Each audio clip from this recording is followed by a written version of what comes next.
Hello नमस्कार प्यारे बच्चों, स्वागत करते हैं आप सभी का एनसीईटी कॉन्सेप्ट पर। अगर बच्चों आप लोग सपना देख चुके हो कि सर मुझे एनसीईटी आईटीपी करना है और सर मेरा ड्रीम कॉलेज आईआईटी है, एनआईटी है, आरआई है, डीयू है या फिर कोई भी सेंट्रल यूनिवर्सिटी है, तो यह जो वीडियो बच्चे आपके सपने तक पहुंचाने का काम करने वाला है। आप वीडियो को अंतिम समय तक देखिएगा। आपके मन में जो डाउट है ना तैयारी को लेकर कि सर प्रिपरेशन को कैसे स्टार्ट करें, कहां से करें, क्या सर पॉसिबल है, क्या सर हो पाएगा, तो बच्चे इस वीडियो में आपको जवाब मिलने वाला है कि आखिर क्यों पॉसिबल है और किस तरह से पॉसिबल है। तो पहला क्वेश्चन आपके मन में बच्चे आ रहा है, क्या एनसीईटी से सबको एडमिशन मिल जाता है सर? मान लीजिए बहुत सारे बच्चे तैयारी करेंगे, क्या सबको एडमिशन मिल जाएगा? अगला क्वेश्चन आपके मन में आता है बच्चे कि बेस्ट कॉलेज के लिए कितने मार्क्स चाहिए, ये भी आपके मन में डाउट आता है कि सर एक बार बता दो, तैयारी स्टार्ट करने से पहले मुझे पता होना चाहिए ना सर कि एटलीस्ट हमें इतने मार्क्स लाने हैं, इतने स्कोर हमें गेन करने हैं। ठीक है, अगला क्वेश्चन आपके मन में क्या आता होगा, बोर्ड्स और एनसीईटी एक साथ कैसे मैनेज करें। अगला क्या है, सर मेरे 12th का एग्जाम भी है, अभी मैं अपीयरिंग में हूं, मैं ड्रॉपर नहीं हूं और बहुत सारे बच्चे ड्रॉपर भी होंगे, है ना। तो आपके मन में ये डाउट नहीं आ रहा होगा कि सर मुझे तो कुछ मैनेज ही नहीं करना है, हमें सिर्फ सर मैं ड्रॉपर हूं, बस मुझे एनसीईटी का सिलेबस पढ़ना है, बस सर मुझे वही 7 सब्जेक्ट पढ़ने हैं, कोई दिक्कत नहीं है, मेरे पास सफिशिएंट टाइम है। लेकिन समस्या उनके साथ आती है जो बच्चे 12th में अपीयरिंग है, क्लास 12th अभी उनका चल रहा है, बोर्ड्स का एग्जाम भी उनका आने वाला होगा, फरवरी मार्च में आपका एग्जाम होता है। अगला क्वेश्चन आपके मन में क्या आता होगा, एनसीईटी देने से बोर्ड्स खराब हो सकता है सर? अगर मैं एनसीईटी का एग्जाम दूं तो क्या मेरे बोर्ड्स का एग्जाम खराब हो सकता है? क्या सर मैं बोर्ड्स पे प्रॉपर टाइम नहीं दे पाऊंगा? अगला क्वेश्चन आपके मन में क्या होगा, जो लास्ट क्वेश्चन होगा, ड्रॉपर हो या फ्रेशर सर 500 प्लस कैसे लाए? ड्रॉपर हो या फ्रेशर सर 400 प्लस कैसे लाए? बच्चे आपको पता होना चाहिए कि अगर आप 400 प्लस ला रहे हो एनसीईटी में तो आप जहां चाहोगे वहां आपका फर्स्ट लिस्ट में एडमिशन होने वाला है। आप जहां चाहो, चाहे कोई भी आईआईटी खड़गपुर हो, आईआईटी भुवनेश्वर हो, आईआईटी जोधपुर हो, आईआईटी रोपड़ हो, चाहे कोई भी एनआईटी हो, चाहे कोई भी आरआई, जैसे आरआई अजमेर हो गया। अब बहुत सारे बच्चे जो फ्रेशर होंगे उनको आरआई के बारे में नहीं पता होगा, तो बच्चे आरआई का फुल फॉर्म को पता होना चाहिए, रीजनल इंस्टीट्यूट ऑफ एजुकेशन। ठीक है, जो बच्चे अभी 2 कैंपस है जो आपको मौका देती है एनसीईटी के through BA BEd BSc BEd करने का, बीकॉम बीएड करने का मौका नहीं देती है। एक आपका आरआई अजमेर है और एक आपका आरआई भोपाल है।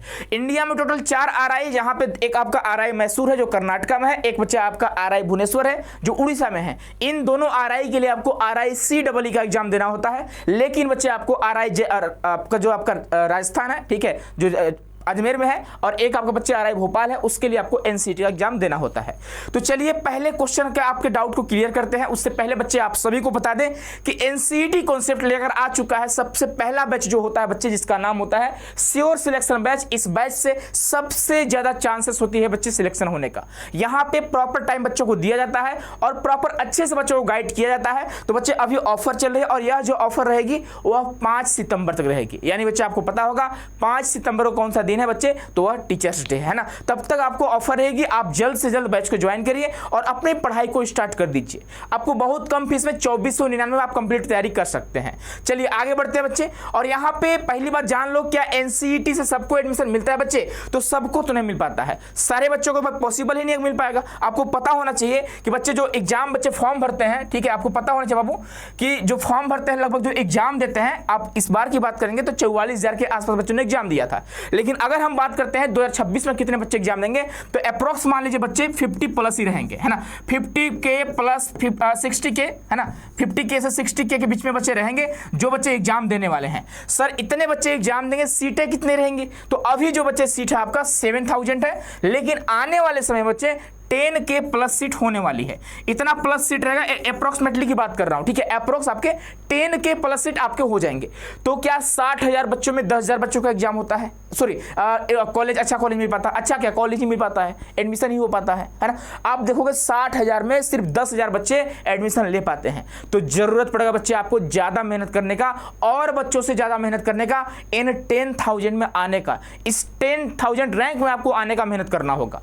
और टोटल अगर टॉप कॉलेज कॉलेज की बात करेंगे बच्चे, अभी जो आपके हैं लगभग मान लीजिए सीटें जो बात कर रहे हैं वह 1000 से 1500 सीटें हैं जो टॉप, जैसे आईआईटी हो गया, एनआईटी को भी टॉप कॉलेज में लेते हैं, आरआई हो गए, डीयू हो गया, सेंट्रल यूनिवर्सिटी जैसे आपका सेंट्रल यूनिवर्सिटी ऑफ राजस्थान हो गया, सेंट्रल यूनिवर्सिटी आपका बच्चे आपका पंजाब हो गया, सेंट्रल यूनिवर्सिटी ऑफ हरियाणा हो गया, सेंट्रल यूनिवर्सिटी ऑफ केरला हो गया, सेंट्रल यूनिवर्सिटी ऑफ तमिलनाडु हो गया, डॉक्टर हरि सिंह गौर यूनिवर्सिटी हो गया, हेमवती नंदन जो आपका गढ़वाल यूनिवर्सिटी हो गया। मतलब इस तरह से लगभग जो सीटें हैं ये मानकर चलिए कि 2000 से कम सीटें हैं जो टॉप लिस्ट में आते हैं, जिसकी बच्चे ज्यादा डिमांड करते हैं। आगे बात करेंगे, जो अगला क्वेश्चन आपके मन में आता हो बाबू कि सर बेस्ट कॉलेज के लिए कितने मार्क्स चाहिए। देखो भाई, आप हमारी बात मानो तो बच्चे आप यहाँ पे जो स्टूडेंट मार्क्स लाते हैं उसकी बात करेंगे पहले, तो ये जान लीजिएगा जो टॉपर स्टूडेंट होते हैं वह लगभग जो मार्क्स लाते हैं बच्चे वह जान लीजिएगा 400 प्लस मार्क्स ही लाते हैं।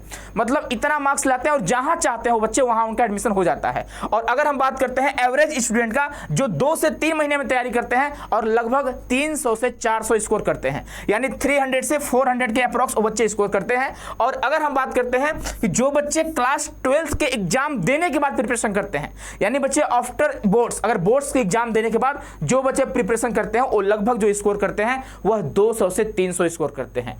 तो सर ये हमारा कैटेगरी रहा। और अगर सर मान लीजिए अभी से टाइम देते हैं तो क्या 400 प्लस आ जाएगा? जी हाँ, बिल्कुल आ जाएगा। चाहे आप एवरेज स्टूडेंट हो, चाहे आप गधा स्टूडेंट हो, सच बता रहे हैं, अगर आपके पास प्रॉपर टाइम आप दे रहे हो 7 से 8 महीने और आपके सिलेबस भले वीक हो, ठीक है, आपके जो जैसे मान लो आपके 7 सब्जेक्ट है। अब ऐसा होता है ना बाबू कि 7 सब्जेक्ट में कम से कम 3-4 सब्जेक्ट हर बच्चे का ठीक होता है। किसी का लैंग्वेज अच्छा हो गया, किसी का डोमेन सब्जेक्ट अच्छा हो गया, किसी का जनरल टेस्ट अच्छा होता है, किसी का टीचिंग एप्टीट्यूड अच्छा होता है ना। तो यहाँ पे स्कोर कर पाना थोड़ा आसान है, कोई दिक्कत की बात नहीं है। आप सोचोगे कि 12th के बाद तैयारी करेंगे, बोर्ड्स के बाद तैयारी करेंगे तो दिक्कत हो जाएगा। आपको पास टाइम नहीं मिल पाता है, आप सिलेबस को पढ़ भी नहीं पाते हो और सिलेबस को आप एटलीस्ट एक बार भी रिवीजन नहीं कर पाते हो, है ना। तो यहाँ पे अगर हम बात करते हैं बच्चे आईआईटी के लिए, तो आईआईटी के जो आपको स्कोर करना होगा, ये मान कर चलिए बच्चे आपको 350 प्लस स्कोर करने होंगे। और ये मिनिमम बोल रहा हूँ, है ना, इससे कम है तो मुश्किल है आपको मिल पाना आईआईटी वगैरह। और अगर हम एनआईटी की बात करते हैं तो यहाँ पे बच्चे आपका थोड़ा यहाँ पे कट ऑफ कम रहती है ना। अगर आपको 250 प्लस भी है तो आपको एनआईटी मिल जाती है, क्योंकि एनआईटी का जो फीस वगैरह होता है बहुत ज़्यादा होता है, ठीक है। और आईआईटी और एनआईटी से सिर्फ बीएससी बीएड होता है, बीए बीएड नहीं होता है, इस बात का ध्यान रखिएगा। आरआई की बात करेंगे बच्चे तो आपका लगभग 400 प्लस, ये जान लो कि आपके होने चाहिए। 400 से कम भी है तो आप अजमेर में जा सकते हो, आरआई भोपाल का थोड़ा हाई रहता है। 400, 380, 360 प्लस है तो आप समझ जाओ आरआई में जा रहे हो। अगर हम डीयू की बात करते हैं तो डीयू में एक गर्ल्स और बॉयज दोनों का कॉलेज है, डिपार्टमेंट ऑफ एजुकेशन, और 3 गर्ल्स कॉलेज है। तो अगर गर्ल्स की बात करेंगे तो अगर आपके 320 प्लस हैं, 320, 330, 340 के आसपास, तो आप समझिए आपको कोई ना कोई कॉलेज अलॉट हो जाएगा। लेकिन अगर आप लड़के हैं तो कम से कम बच्चे आपको 400 प्लस स्कोर करना होंगे डीयू के लिए, इस बात का ध्यान रखिएगा। आगे बात करते हैं जैसे कोई भी central university, doctor Hari Singh Gour हो गया, एचएनबीजीयू हो गया, तो इसके लिए कम से कम बच्चे आपको 320 प्लस के आसपास होना चाहिए, 300 प्लस, है ना, 280 के आसपास, इस तरह से आपको नंबर स्कोर करने होंगे, ठीक है। उसके बाद सेंट्रल यूनिवर्सिटी की बात करेंगे तो वहां पर बच्चे कम से कम आपका 280, 260, 270 के आसपास मार्क्स होने चाहिए। इस तरह से अगर आप ला रहे हो तो आप समझिए अपने ड्रीम को बच्चे पूरा कर रहे हैं आप लोग, ठीक है, आप अपने ड्रीम कॉलेज में जा रहे हो। अगला है बोर्ड्स और एनसीईटी एक साथ कैसे मैनेज करें।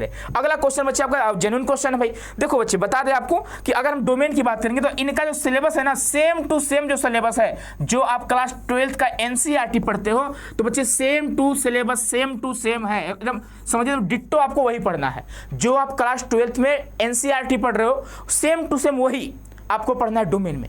तो एक साथ कैसे मैनेज कर सकते हैं, ए आपको पढ़ना ही नहीं है, ए आप जब पढ़ोगे अपना क्लास 12th का उसको अच्छे से करिएगा आप, और लास्ट का जो टाइम बचेगा ना वहां पे आप डोमेन को पढ़िएगा। यहाँ पे शुरुआत जब कर रहे होंगे बच्चे आप लोग तो आप इन चारों चीजों पर फोकस करोगे। और इसमें सबसे बड़ी बात बता दें आपको, टीचिंग एप्टीट्यूड एक ऐसा सब्जेक्ट है, आप बिना पढ़े बच्चे इसमें लगभग 10 से 12 क्वेश्चन सही कर सकते हो। एग्जाम में 23 क्वेश्चन आते हैं और 10 से 12 क्वेश्चन आप बिना पढ़े सही कर सकते हो। लैंग्वेज का सिलेबस भी लिमिटेड है, कोई दिक्कत की बात नहीं है। अगर आप अभी से अगर 2 घंटे भी डेली दे रहे हो, अगर आप 2 घंटे भी एनसीईटी के प्रिपरेशन में दे रहे हैं बच्चे, तो आपके लिए सफिशियंट होगा। तो ये मत सोचिए कि सर मेरा 12th और एनसीईटी मैनेज नहीं हो पाएगा, ये कोई बड़ी बात नहीं बाबू। आपको पता होना चाहिए कि आपका ए सब्जेक्ट पढ़ना ही नहीं आपको फिलहाल, आपको फिलहाल अपने 12th पे फोकस करने हैं। अभी बात करेंगे आपको कितने टाइम पर कौन कौन से महीने में क्या क्या करना है, तो आगे आएंगे बच्चे, तो यहाँ पे आप जान लो इस बात को। अभी ये बच्चे आपका जो आज है 29 अगस्त, और बात करेंगे बच्चे आपका यहाँ पे आप देखोगे कि आपको जो टाइम देना है सितंबर से लेकर दिसंबर तक, उस पर आपको बोर्ड्स और एनसीईटी दोनों को लेकर चलना है। अगर आप बोर्ड्स के लिए अगर 6 घंटे पढ़ रहे हो बाबू, अगर 6 घंटे आप बोर्ड्स के लिए पढ़ रहे हो तो एनसीईटी के लिए आपको कम से कम 2 घंटे पढ़ने होंगे। अगर आप 8 घंटे पढ़ रहे हो तो कम से कम इस 2.5 घंटे 3 घंटे इस तरह से दो, चाहे भी 2 घंटे भी दोगे तो आपके लिए सफिशिएंट है। आप यहाँ पे बोर्ड्स के लिए 6 घंटे पढ़ो, 8 घंटे पढ़ो, 10 घंटे पढ़ो, कोई उतना फर्क नहीं पड़ेगा। आप एनसीईटी के लिए बस 2 ही घंटा दो, 2 से 2.5 घंटे 3 घंटे इस तरह से भी दोगे तो आपके लिए मुझे लगता है सफिशिएंट होगा। जब बच्चा आपका महीना आएगा जनवरी या फरवरी का, तो उस टाइम पे आपको बिल्कुल एनसीईटी को छोड़ देना है, आपको अपने 12th पे फोकस करना है, क्योंकि 12th पे भी बच्चे आपको अच्छे स्कोर करने हैं, 12th में भी आपको अच्छे स्कोर करने हैं। तो बच्चे आपको जनवरी से फरवरी आपको ओनली बोर्ड्स पर ध्यान देना है, और जैसे ही आपका बोर्ड्स का एग्जाम होता है थकना नहीं है, रुकना नहीं है, सोना नहीं है, नानी के घर घूमने नहीं जाना है, इस बात का ध्यान रखिएगा। करना क्या है, आपको मार्च से अप्रैल बच्चे आपको ओनली एनसीईटी का प्रिपरेशन करना है, न कि बच्चे आपको बोर्ड्स का प्रिपरेशन करना है, क्योंकि आप ऑलरेडी बोर्ड्स का एग्जाम दे चुके होंगे। तो इस तरह से अगर आप अपना स्ट्रेटजी रखते हो, अगर हमारे बच्चे बताए गए बात को मानते हो, इस महीने को आप पढ़ते हो अच्छे से, सितंबर से दिसंबर तक बोर्ड्स प्लस एनसीईटी, और जनवरी से फरवरी बच्चे आपको ओनली बोर्ड्स, और अगर बात करते हैं मार्च और अप्रैल में तो आपको ओनली एनसीईटी, और अप्रैल के बाद मई होता है, फर्स्ट वीक आप मई में आपका एग्जाम होगा एनसीईटी का। आप यकीन मानिए अगर इस तरह से आप पढ़ रहे हो बच्चे तो आप अच्छा स्कोर आसानी से कर सकते हो, कोई बड़ी बात नहीं होगी। यह आपका सिलेबस हुआ कि कितने क्वेश्चन एग्जाम में आते हैं, कितने क्वेश्चन आपको करने होते हैं।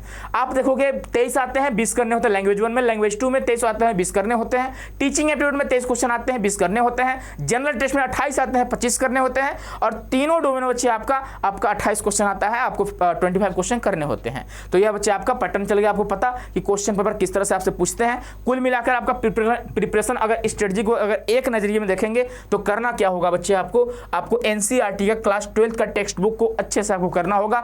साथ ही साथ बच्चे आपको डेली रीजनिंग प्लस एप्टीट्यूड का कम से कम आधे घंटे ही सही, 1 घंटे ही सही आपको जनरल टेस्ट का प्रिपरेशन करना होगा। ये आपका सीयूटी में भी हेल्प करेगा और एनसीईटी में भी हेल्प करेगा, ये 2 चीजें, ठीक है। उसके बाद लैंग्वेज पर नियमित कम से कम आधा घंटा ही सही, 1 घंटा ही सही लैंग्वेज को डेली पढ़ो। उसके बाद वीकली टीचिंग एप्टीट्यूड, अगर बात करते हैं टीचिंग एप्टीट्यूड का सिलेबस का, तो 7 यूनिट है, और 7 यूनिट को आप चाहोगे ना तो 7 दिन में कवर कर सकते हो। उतनी बड़ी सिलेबस नहीं है। हम बच्चों को जब पढ़ा रहे होते हैं क्लास में ना, तो एक ऐसा सब्जेक्ट मेरा होता है जो बच्चों को मैं बोलता हूँ नोट्स मत बनाओ, याद मत करो, मेरी जिम्मेदारी है याद कराने की, मैं बच्चों को याद कराता हूँ, ठीक है। तो एक ऐसा सब्जेक्ट है जो बच्चे समय चैलेंजिंग होती है, बच्चे डरते हैं, लेकिन इससे डरने की कोई जरूरत नहीं है।